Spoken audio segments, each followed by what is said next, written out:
Estamos na página 7 de nosso manual e entrando, então, no assunto de discipulado pessoal. Eu quero iniciar dizendo que vocês não estão apenas em uma consulta. Pode pensar, eu agendei uma consulta, estou aqui para esta consulta. Vocês estão participando de um movimento de discipulado que quer mudar a história de suas vidas, de todas as vidas das pessoas que te seguem e acompanham, e de sua igreja, e cidade e país, se não o mundo. Somos parte de um romance sagrado, onde nosso papel é muito maior do que pensamos. Ontem, final da tarde, eu estava com pessoas de 6 diferentes países que querem iniciar a década de fazer discípulos. Brasil está 2 anos na frente desses outros países, Brasil e Venezuela. E Brasil e Venezuela estão na frente do mundo inteiro, porque não há outro país no mundo inteiro que já abriu formalmente a década de fazer discípulos através de sua aliança evangélica. Então, o que você faz tem consequências, como quando você joga uma pedra num lagoinha, você vê como que as ondas se espalham. Cada um de nós estamos fazendo ondas. Minha história, 4 momentos que mudaram minha vida. Estou começando com minha história porque estamos falando de discipulado pessoal. E se você ministra este assunto em algum momento, seria muito bom você pensar onde que é minha vida Deus fez coisas surpreendentes. Para mim, começou aos 20 anos, quando eu tive o privilégio de passar 3 dias com Howard Hendricks. Nessa época, o professor mais amado de todos os Estados Unidos. E o tema dos 3 dias foi fazer discípulos. 3 dias sobre isso. Imagina! E eu terminei esses 3 dias com uma profunda convicção. O resto de minha vida eu faço discípulos. E é isso que eu tenho feito agora há quase 5 décadas. Vou completar 70 anos no próximo ano. Aos 31 anos, recebi meu chamado para o Brasil através da Igreja Batista Lagoinha. Compartilho um pouquinho disso com meu grupo pequeno agora. Meu mentor na época, mentor discipulador, me falou, vou viajar, você gostaria de viajar comigo? Eu gostaria. Estou indo para o Brasil, não importa onde você vai, eu quero estar com você. E Deus usou essa viagem para me fazer grande amigo de Márcio Valadão, e ele grande amigo meu. Nos anos seguintes, anualmente, eu ficava na casa dele, levava brinquedos e presentes para Ana Paula, para André, jogamos juntos no chão. Márcio não sabia como jogar com seus filhos do jeito que americanos fazem, foi aprendendo, mas foi uma conexão divina que continua até hoje, quanto a criar comunidade, criar sonhos. E quando eu voltei para os Estados Unidos, 2 semanas depois, recebi a carta de Márcio dizendo para o consulado brasileiro, dê o visto permanente para este homem, nós vamos cuidar de seu salário, de sua casa, de seus gastos, precisamos dele imediatamente. Aos 31 anos. Deus faz coisas incríveis em discipulado pessoal. Aos 32 anos, perdi minha igreja e pastorado, entrei num movimento que praticava o pastoreio de pastores. Quando eu fui para uma igreja, depois de perder a minha igreja, não fui como pastor, nem fui como líder, fui ser cuidado. E quinzenalmente, o pastor da igreja se encontrou comigo para me recuperar, me restaurar. Eu lembro certo dia que ele, um pouco cansado do processo, falou, David, se você estivesse aconselhando a você mesmo, o que você diria? E eu sabia muito bem o que eu diria.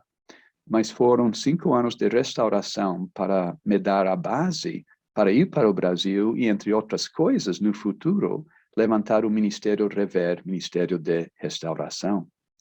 Aos 39 anos, o desafio dos superintendentes e pastores quadrangulares de Belo Horizonte. Passei 4 dias com ele, parecido a Howard Hendricks, e ao final eles sabiam 2 coisas. Vamos discipular o resto de nossas vidas. E não temos chance de fazer isso, porque ninguém nunca nos discipulou. E me chamaram a discipular a eles. Eu vivia em São Paulo e ia mensalmente para Belo Horizonte, para um encontro de 3 dias com superintendentes quadrangulares e depois com um grupo maior de pastores, que foi o início do movimento que hoje é MAP e passa para muitas outras cidades. Note a minha idade nestes momentos. A palavra toque do Espírito é: temos que alcançar a nova geração. Jesus trabalhou basicamente com a nova geração e era da nova geração. O potencial que Deus quer soltar, não apenas quer, desesperadamente necessitamos soltar, porque estamos perdendo a nova geração ou gerações. Precisa entregar a eles e chamar a eles de forma muito particular, como esse mentor meu me chamou para viajar com ele. Definições. Termina a próxima frase em 4 a 6 palavras. Fazer discípulos é. Fazer discípulos, eu quero sugerir minha frase, você depois modifique como quiser, é reproduzir a vida de Jesus. Eu amei a simplicidade dessa frase. Amplificando essa frase, fazer discípulos é reproduzir. Escreve essa palavra no espaço em branco em sua apostila. Fazer discípulos é reproduzir o amor, caráter, propósitos e presença de Jesus. Uau! Uau! Em outros seguidores dele, eu sou um entre outros.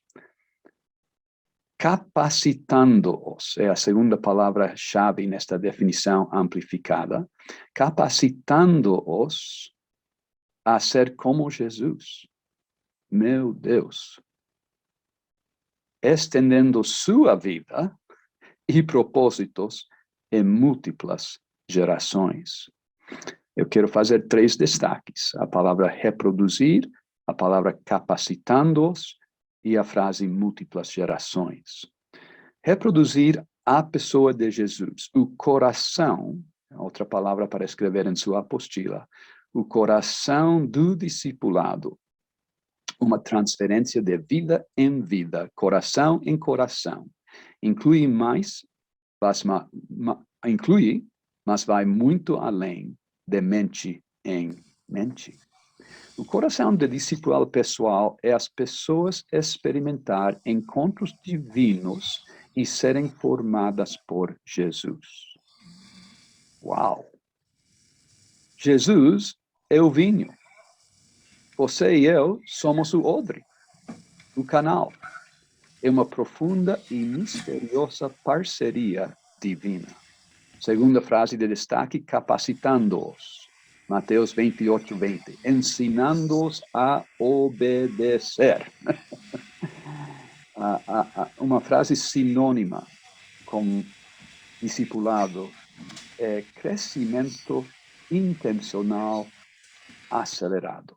É isso que está embutido no conceito de capacitar as pessoas. Não apenas ensinar, mas ensinar a obedecer, a ser competente a praticar. Efésios 4:12, a fim de preparar, o grego é katartizo, preparar, capacitar, treinar, perfeccionar, restaurar. A mesma palavra é usada em Marcos 1, quanto a restaurar as redes. Temos que restaurar os santos para a obra do ministério. Junto com Mateus 28, 16 a 20, a grande comissão, possivelmente Efésios 4, 11 a 16, e especialmente este versículo aqui, versículo 12, descreve o chamado que Deus nos deu como apóstolos, profetas, evangelistas, pastores e mestres. Realmente temos que estar equipando os santos para o ministério e não nós mesmos fazendo o ministério. Finalmente, a frase de destaque, múltiplas gerações. A parábola do semeador, em Marcos, os discípulos chegam para Jesus e dizem, não entendemos, nos ajude, explique, por favor. E ele responde em Marcos 4:13, vocês não entendem esta parábola? Como então compreenderão todas as outras?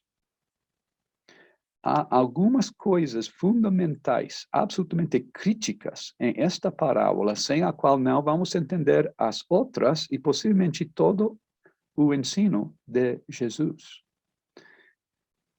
Eu destaco diversas coisas críticas dessa parábola, mas neste momento vou destacar apenas a frase que estou comentando aqui, múltiplas gerações. Tanto Mateus, como Lucas, como Marcos destacam que o quarto terreno é um terreno que multiplica 30, 60 e 100 vezes. Queridos, não temos uma cultura de multiplicação. Não temos. Nossa igreja evangélica está super feliz que tivemos X batismos este ano. É uma cultura de somar. Somar e somar e somar. E ao mesmo tempo que estamos somando, estamos perdendo membros por transferência, por qualquer motivo. E nem pensamos em multiplicar. Segundo Timóteo 2, 1 e 2 destacam a necessidade de multiplicação, famoso por ser 4 gerações e possivelmente acrescentando o versículo 1, chegando a 6 gerações, porque as 2 gerações escondidas são a pessoa de Jesus, literal e fisicamente, a pessoa de Bernabé, que foi o discipulador de Paulo, que aparece no versículo 2, e Paulo então com Timóteo, homens e mulheres idôneas que ensinam a outros, versículos famosos em toda a literatura de discipulado sobre multiplicação. 2 fotos de discipulado expressadas em estatísticas de Trevor, em Indonésia. Estou passando para a página 8 agora.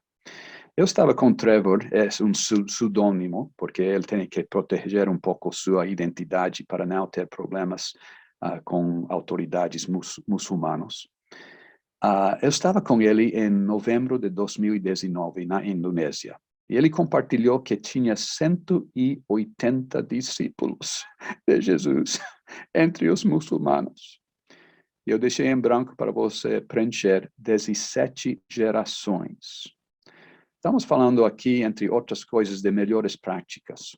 17 gerações de trabalhar com 3. Trevor tem vários grupos de 3, para ser honesto. Um equipo geral de 16, que na média, nessa época, tinham, se você divide 180, mais ou menos 12 mil discípulos cada um, em novembro de 2019. Passando para o número 2, março deste ano, está escrito 2020, por favor, corrige sua apostila, é março deste ano. Passou 29 meses, 2 anos e meio, números redondos.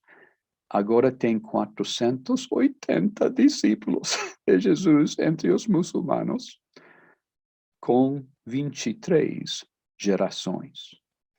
Parecido à cultura do Antigo Testamento, as pessoas sabiam de qual linhagem eram e sabiam contar quem era o padre do padre do padre do padre até chegar no patriarca principal. Há uma melhor prática aqui. Você com 3. Trevor e seu movimento inicia esse conceito de 3 desde o evangelismo. Quando alguém está se aproximando a Jesus, dizem para essa pessoa quais são as 3 pessoas mais importantes em sua vida, com quem você pode começar a compartilhar. Eles não separem o novo convertido e nem convertido ainda de sua cultura muçulmana. Nós somos terríveis no oposto. Separamos o novo convertido, Se era católico, dizemos, graças a Deus, você não é mais católico, você é evangélico.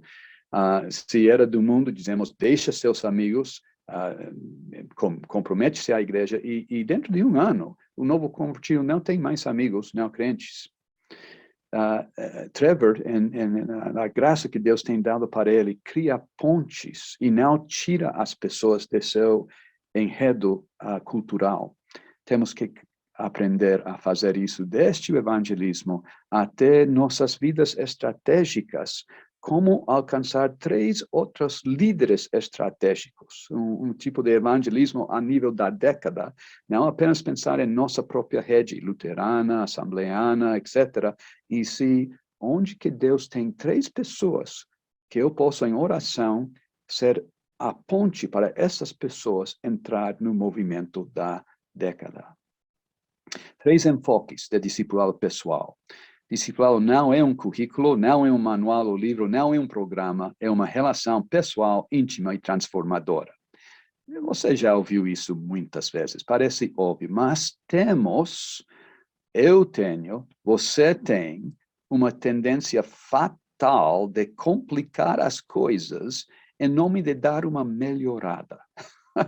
Temos que voltar constantemente ao enfoque de vidas compartilhadas em 2 grandes áreas, nossas necessidades e nossos sonhos. Deus, na sua graça, me permitiu ser coautor com Josadaki Lima da Bíblia de Discipulado. Mas essa própria Bíblia, os próprios estudos tão profundos, tão maravilhosos, tão cheios de vida, podem complicar nossas vidas se acabam se tornando mais importante que as próprias vidas das pessoas em nosso grupo. Discipulado é pessoal porque tem tudo a ver com 3 pessoas. Em primeiro lugar, e acima de tudo, a pessoa de Jesus. A pessoa de você, em segundo lugar, e a pessoa dos discípulos. Discipulado pessoal é pessoal porque é baseado nessas 3 pessoas. Umas perguntas chaves. Como que Jesus se revele a você? Excelente pergunta. Com qual frequência Jesus se revele a você? Eu faço uma avaliação semanal de minha semana e dou uma nota ao final de cada dia, a cada dia. Sou uma pessoa muito estruturada. E se foi um dia ótimo, fantástico, excelente, eu dou nota 10. Mas quando há encontros divinos, eu dou nota 12. Porque o Espírito Santo está fazendo além do que eu poderia esperar. A semana passada, nunca experimentei algo tão forte. Cada dia, 7 dias seguidos, notas 12. Não apenas meu tempo devocional. Cada nota 12 não inclui o que Deus faz comigo, o que Ele fala comigo, o que nós fazemos juntos no tempo devocional. Tem a ver com os encontros divinos durante o dia. Com qual frequência, terceira pergunta, com qual frequência compartes com qual frequência obedeces o que Jesus revele a você? É uma coisa ouvir a Deus, é outra coisa obedecer e praticar. E, finalmente, com qual frequência compartes o que Jesus revele a você? Tantas vezes eu tenho um tempo incrível com Jesus no meu tempo devocional e não comento nada para minha esposa o resto do dia sobre o que Jesus fez ou falou. Temos que compartilhar. Ser discípulo de Jesus é ser radicalmente cristocêntrico. Em segundo lugar, discipulado pessoal é pessoal porque flui de minha vida pessoal de forma visível e profunda. Minha vida devocional, eu tenho uma lista mais ou menos 7 princípios de como tornar a vida devocional uma vida de encontros com Jesus. Eu vou comentar apenas uma neste momento. Fazer perguntas. Fazer perguntas de Jesus. E então ouvir a resposta e registrar a resposta. Jesus quer tanto que cheguemos a Ele. Ele falou para certo grupo, Vocês escudrinham as Escrituras, mas não querem vir a mim para ter vida. Muitos evangélicos em nossas vidas devocionais temos o mesmo problema. Visível também em minha vida conjugal e familiar, transbordando de mim para as pessoas mais próximas. Transbordando para aqueles que me distes. João 17:6. Essas são as pessoas mais importantes em minha vida, depois de minha própria esposa e filhos. Círculos concêntricos significativos. 3 círculos. Meu primeiro círculo, ser parecido a Jesus e seus 3, que era seu círculo mais íntimo, tem que ser 3 ou um número bem reduzido, bem pequeno. Meu segundo círculo, parecido também a Jesus, já são os seus 12. É absolutamente fundamental ter estes círculos. É outra melhor prática que o próprio Trevor trabalha. Ele tem seus 3 círculos. E eu estava falando com ele esta semana passada, como que eu encontro obreiros apostólicos? Como que eu atraio obreiros apostólicos? Como que eu posso melhor levantar esses pessoas que são líderes de movimentos? Palavra sinônima em minha cabeça de obreiro apostólico é líder de movimento. E ele me perguntou como que eu fiz isso através dos anos e em minha vida hoje. E quando eu parei para reparar, eu percebi que tem muito a ver com os círculos concêntricos. De eu abrir espaços para pessoas que ainda não se revelam como obreiros apostólicos, mas os que têm essa graça e esse chamado passam de meu terceiro círculo por sua proatividade e graça para meu segundo círculo. E eles passam, às vezes, a meu primeiro círculo. Então, leva muito a sério seus círculos concêntricos. Tenha seus 3, tenha seus 12, e no terceiro círculo para Jesus foram seus 72. Página 9, para fechar aqui. Igreja saudável e discipuladora, cultura de discipulado. Discipulado pessoal é pessoal porque é baseado nas vidas pessoais dos discípulos e encontros divinos com a pessoa de Jesus. Encontros divinos são encontros onde a vida de alguém é marcada por receber sabedoria, direção ou pelo poder de Deus pela ajuda de outra pessoa.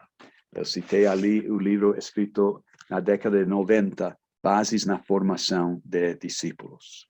3 chaves para experimentar encontros divinos. As necessidades das pessoas. Primeira chave, os sonhos das pessoas. E terceira chave, silêncio intencional ouvindo o coração de Deus. Quanto às necessidades, começar com suas necessidades sentidas. É o motor que faz eles mudar, crescer. Passar para necessidades observadas, que eu estou observando, eles não percebem. Para chegar em necessidades reais, que são as necessidades que Deus conhece e que às vezes nem eu estou consciente se eu não paro para ouvir a Ele. Passando de necessidades para sonhos, os sonhos das pessoas, o 8º hábito de Stephen Covey. É um livro que eu usei como base para um retiro de sonhos com o MAP anos atrás. É resumido em uma oração. Encontrar nossa voz interior e inspirar os outros a encontrar a deles. Pouca coisa tem tanto poder como nossos sonhos. Salmo 139 deixa claro que cada um somos únicos e Deus nos formou não apenas fisicamente, mas também em todos os sentidos para os sonhos dele. Eric Liddell, em Carruagens de Fogo, tem essa frase tão profunda como atleta nas Olimpíadas. Quando Deus me fez rápido. Quando eu corro, eu sinto seu prazer. Temos que entrar de novo em Atos 2, 17 e 18.